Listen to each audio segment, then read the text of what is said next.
Hi hello welcome to post 360. నేను మీ Murali Rapalli. Telangana news పైన మేము కాన్సన్ట్రేషన్ చేయడం తక్కువే, కానీ ఇకపైన తెలంగాణకు సంబంధించినటువంటి వార్తా విశేషాలను కూడా మీకు పూర్తి స్థాయిలో అందించాలని మేము నిర్ణయించుకున్నాం. ఎందుకంటే ఇక్కడ జరుగుతున్న దారుణాలని చూసినప్పటి నుంచి మాకు చాలా బాధేస్తుంది. సామాన్యులు, పేదలు, నిరుపేదలు వాళ్ళ గృహాలను కోల్పోయి రోడ్డు మీద పడి సొమ్మ చిల్లి కన్నీరు ఆగకుండా కారుస్తూ ఏడుస్తూ ఉంటే మాకు చాలా బాధేస్తుంది. పోస్ట్ 360 తరపున ఇకపైన తెలంగాణలో జరిగే ప్రతి ఒక్క దారుణాన్ని, సామాన్యుల్ని బాధించే ప్రతి విషయాన్ని న్యాయపక్షంగా పూర్తి ఆధారాలతో మీకు అందించే ప్రయత్నం చేస్తాం. అయితే ఖమ్మం జిల్లాలో వెలుగుమట్టలో పేదలు కూల్చేయడం చాలా బాధాకరం. ఎందుకంటే ఒకటి కాదు, రెండు కాదు, మీరు చూసినట్లయితే కొన్ని వందల్లో ఇల్లు అక్కడ కూల్చివేయటం చాలా బాధాకరం. మానవత్వం మర్చిపోయినటువంటి రాజకీయ నాయకులు వాళ్ళ స్వలాభాల కోసం వాళ్ళు చేస్తున్నటువంటి దారుణాలకి లెక్క హద్దు లేకుండా పోతుంది. ఈ పరిస్థితిలో బాధితుల పక్కన నిలబడే వారికి ధైర్యం చెప్పాల్సిన అవసరం ఎంతైనా ఉంది. ఆ విధంగా ముందుకు వెళ్ళకపోయినట్లయితే సభ్య సమాజంలో మనుషులుగా పుట్టినందుకు మనందరూ కూడా తల దించుకొని బాధపడాల్సిన రోజులు చాలా దగ్గరలోనే ఉండబోతున్నాయి అనేది మాత్రం వాస్తవం. అయితే అమానవీయంగా ఈ కూల్చివేతలకి ఎందుకు దిగబడుతూ ఉన్నారు? ఇందులో పొంగులే శ్రీనివాసరావు గారు మాట్లాడుతూ ఒక విలేకరు ఎందుకు అక్కడ కూల్చేస్తున్నారని అడిగితే కనీసం సమాధానం చెప్పకుండా లేచిపోయి వెళ్ళిపోయినటువంటి ఘటనలు కూడా మనం ఇప్పుడు చూస్తూ ఉన్నాం.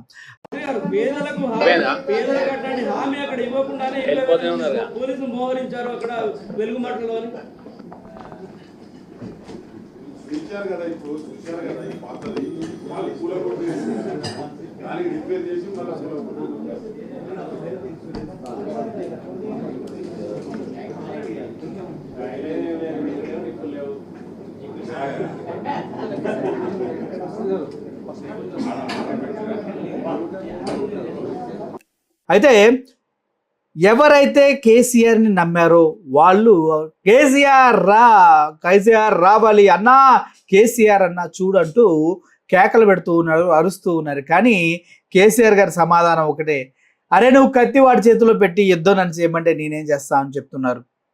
అయితే రాబోయే రోజుల్లో ఈ ఖమ్మం జిల్లాలో ఏదైతే వెలుగుమట్లలో పేదల ఇల్లు కూల్చేశారో ఆ ఇళ్ళని అధికారంలోకి వచ్చిన వెంటనే కేటీఆర్ బీఆర్ఎస్ పార్టీ వారికి తిరిగి ఇచ్చేస్తా అంటూ చెప్పడం జరిగింది. ఏమి తిరిగి ఇచ్చినా కూడా అక్కడ జరిగినటువంటి అన్యాయాన్ని మాత్రం ఎవరూ తీసుకురాలేరు. ఎందుకంటే ఎన్నో సంవత్సరాలు రూపాయి కూడబెట్టి కట్టించుకున్నటువంటి ఆ ఇళ్ళని కర్కశంగా, నిర్దాక్షిణ్యంగా, కనీసం మానవత్వం కూడా లేకుండా, చెప్పకుండా వీళ్ళు రాజకీయ నాయకులు కానీ అధికారులు కానీ వ్యవహరించిన తీరును కనుక మనం చూసినట్లయితే ఇది చాలా చాలా చాలా బాధాకరమైన విషయం.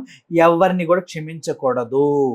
జీవితాన్ని నిలబెట్టవలసినటువంటి ప్రభుత్వాలే చివరికి పేదల జీవితాలు కన్నీటి పాలు చేసి వారి నైతిక హక్కులని కాలరాస్తూ వారికి ఉన్నటువంటి నైతిక హక్కులు ఏంటి, కనీసం నోటీసులు ఇవ్వాలి. ఆ నోటీసులు ఇవ్వకుండా ముందుగా చెప్పాలి 3 సార్లు. దానికి వాళ్ళు కోర్టుకు వెళ్తారా, ఎక్కడికి వెళ్తారో వాళ్ళ ఇష్టం. అటువంటి రాజ్యాంగబద్ధమైనటువంటి సిస్టమేటిక్ రూల్ను కూడా పక్కన పెట్టేసి వీళ్ళు వాళ్ళ అధికారం బలుపుతోటి, దాహంతో, ధనదాహంతో ఈ దారుణాలకు దిగబడుతున్నారంటూ చెప్తూ ఉన్నారు. అయితే ఇప్పుడు అక్కడ పరిస్థితులు మీకు క్షుణ్ణంగా చూపిస్తున్న. చిన్న పిల్లలు తిండి లేక రోడ్డు మీద అలమడిస్తూ కనిపిస్తున్నారు.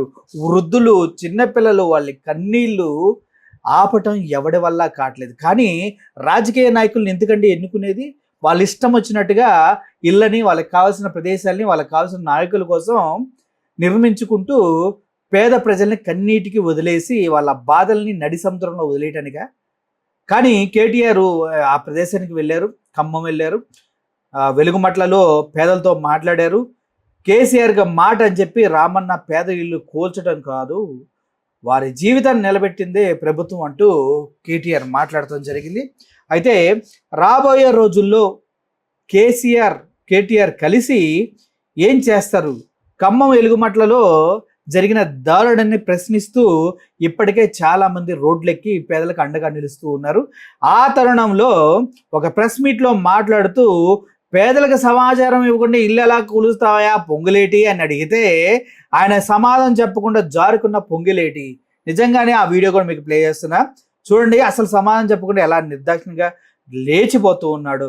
కేసీఆర్ అధికారంలోకి వచ్చిన తర్వాత మరి వీళ్ళ పరిస్థితులు ఏంటి, వీళ్ళకి తిరిగిస్తారా, లేదంటే వీళ్ళ బాధ ఏంటి, వీళ్ళ ఆస్తులు కూల్చివేసి దానికి రెస్పాన్సిబిలిటీ ఎవరు తీసుకుంటారు? పేదల బ్రతుకులు ఎప్పట్లాగే కన్నీటిలో మగ్గి ఇంకొక ప్రదేశం ఎత్తుక్కొని గుడిసె పట్టలతో ఇల్లు కట్టుకొని వాళ్ళ జీవితాలు ముందుకు తీసుకెళ్తారు. ఈ రేవంత్ రెడ్డి ప్రభుత్వం వచ్చిన తర్వాత కూల్చివేతలు భారీ స్థాయిలో పెరిగినాయి అంటాం, ఎటువంటి సందేహం లేదు.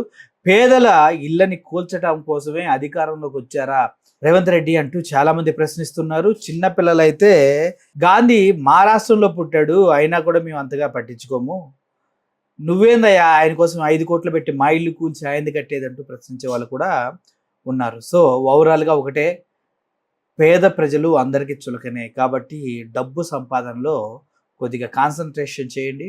ఎవరైనా యూత్ ఉంటే దయచేసి ఈ రాజకీయ నాయకులు, ఈ చెత్త రాజకీయాలకి దూరంగా ఉండి మీరు ముందుకు వెళ్ళి మీ జీవితాల్లో డబ్బు సంపాదించి ప్రతి నాయకుడికి ఆన్సరబుల్గా మీ వైపు వాళ్ళు చూసే విధంగా ఉండాలని కోరుకుంటూ సెలవు తీసుకుంటున్నాను. Thank you for watching this video. Molai signing off. Thank you so much.